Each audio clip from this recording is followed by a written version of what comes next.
Hello everyone, this is Zed and today we are going to learn about a new Android application. In this application we are going to create two screens, or you can say two activities, and then we will link those two activities or two screens with the help of a button. So like on screen 1, and when someone clicks on that button we will go to the screen 2. Okay, so let's start with Android Studio. So first we are going to do is create new project. Okay, so in this we are going to select empty activity, but you can also select all these other activities. So what are these basically is like, if you select this navigation drawer, there will be a navigation drawer code already in your application, so you don't have to write navigation drawer code by yourself. Okay, so suppose if you need this tabbed activities, and instead so you can select this one and there will be code written for this tabbed activity already in your application, so you don't have to write again. Okay, so we are going to select this empty activity and we'll click on the next button. Okay, so let's name this application. I'll name this as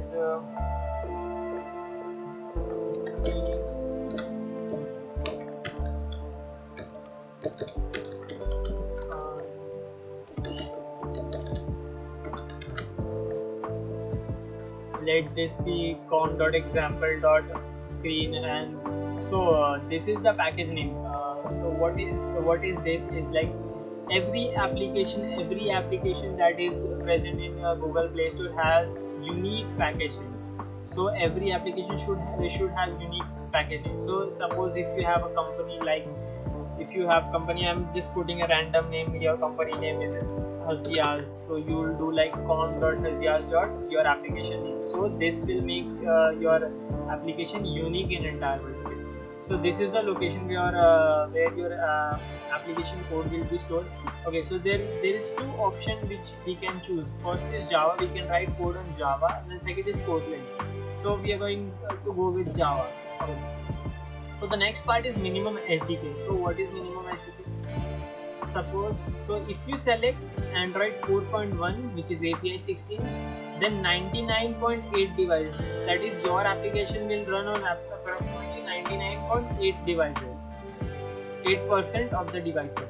If you select some newer version of this, then only 60% of devices can run your application. So this basically means that the less Android version you will select, the more device can run your application. Okay, so after this we'll go to finish and we'll start the application. Okay, so this will take some time, let it load. Has completed finally. Okay, so before starting with the application code, we are going to go through some of the options available in Android Studio. So the first thing I want to tell you is this button. So what it does is like, you have to connect your device with you have to connect your Android device with your PC, and then your Android device will be shown over here, and then when you click this, it will run the application. Okay, so this is your application project structure. This is the main Java class. This is the main activity Java class. So here you will write all the codes about all the logical codes about your application. Another is REST, and there is layout. Here you will create the view of your application, how your application is going to look. Here you are going to do that. Okay, so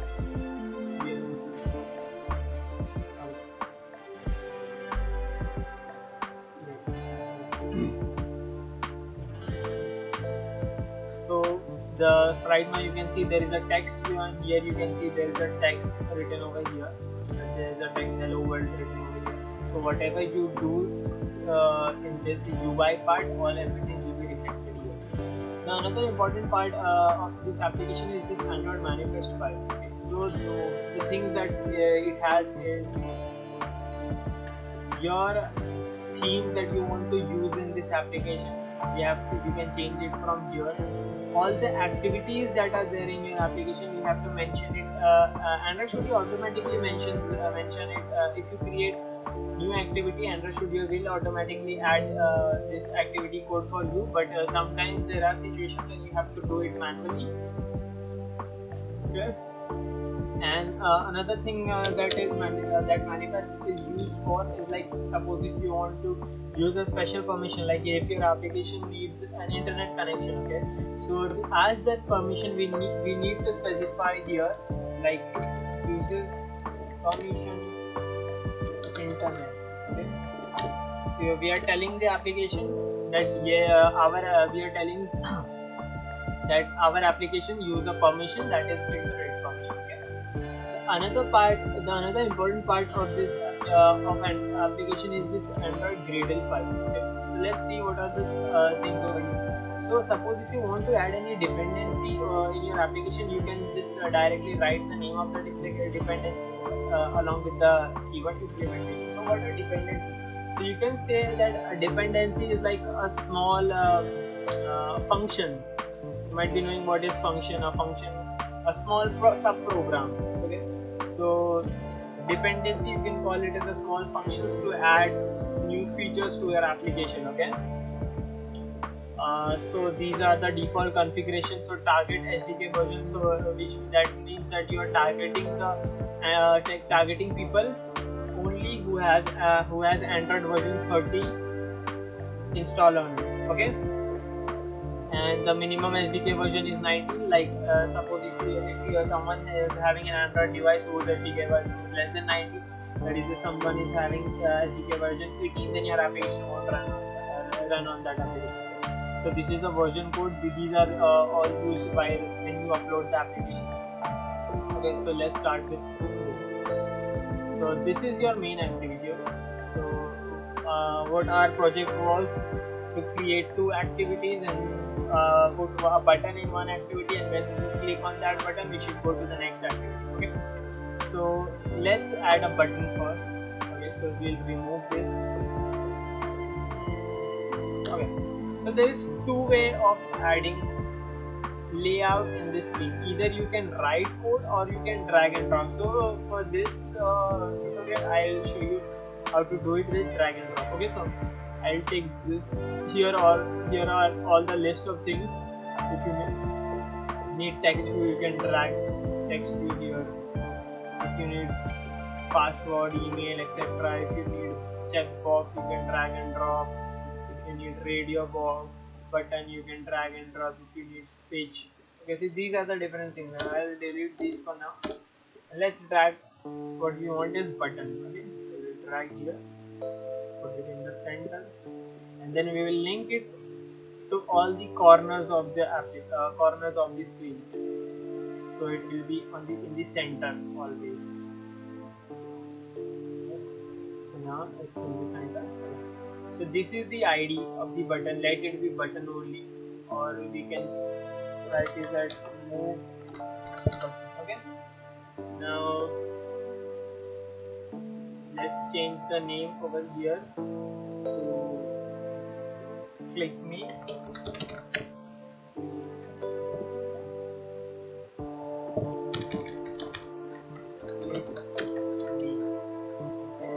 Now let's change to click me. Just remember the ID it was. And one more thing I want to tell you is, look, you did drag and drop. Okay, now if you go to this code section again, you can see all the code is already written for you. You don't have to write any code. Okay, so this is the ID of this button. Okay, we need this ID to link it with the Java class. This is the Java class. Okay, so let's link it with Java class. So we are going to define button define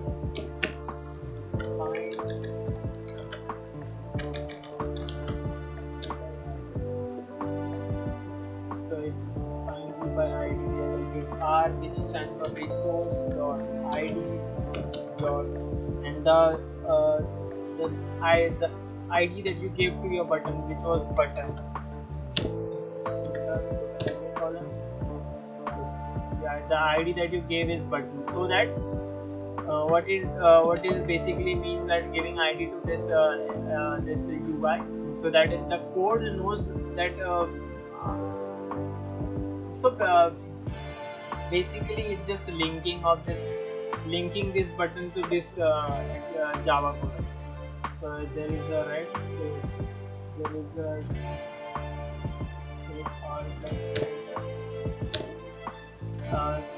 I'm really sorry if I say something wrong or if I did anything wrong in the tutorial. This is my first video and I think that it is obvious to make mistake in your first video, so I really want to apologize for any mistake that I did.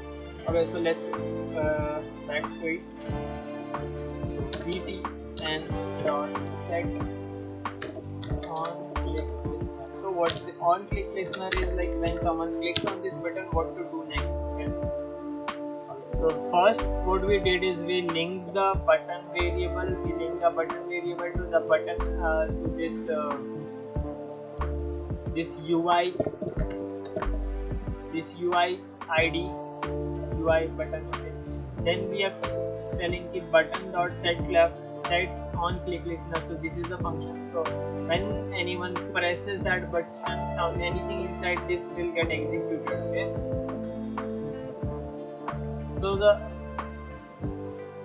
our project was to create two screens. Okay. Then put a button on one screen, and then once someone clicks the button on one screen, it moves to another screen. So we have to create another activity. Okay. So we'll click over here, we'll go to new, and then we will select activity, and then it should be empty activity. Okay, let's let it be main activity. Okay, finish. So let it load.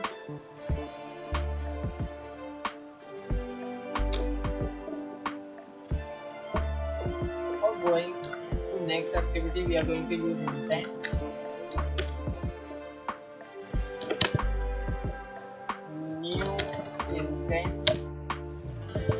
Write the name of this application, this activity, or you can just write this and write the name of the activity that you want to go next after clicking the button.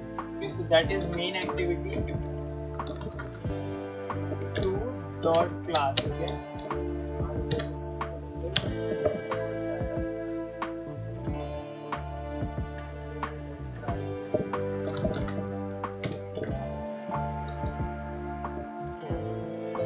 We are going to do start activity. Then we will pass the intent. So this is the intent. This is the intent variable. The intent we are telling the intent variable that this is the main. This is the current activity, and we have to go to the next activity, and then we will starting the next activity. Okay. So for now, the application is complete. Okay, just let's we'll go and write something in the next activity. Go to design, go to text view, do same with this also.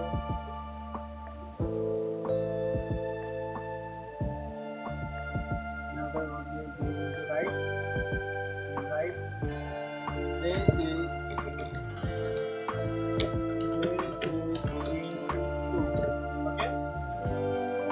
screen. So our application is done. Okay, so let's run it and let's see if it works or not.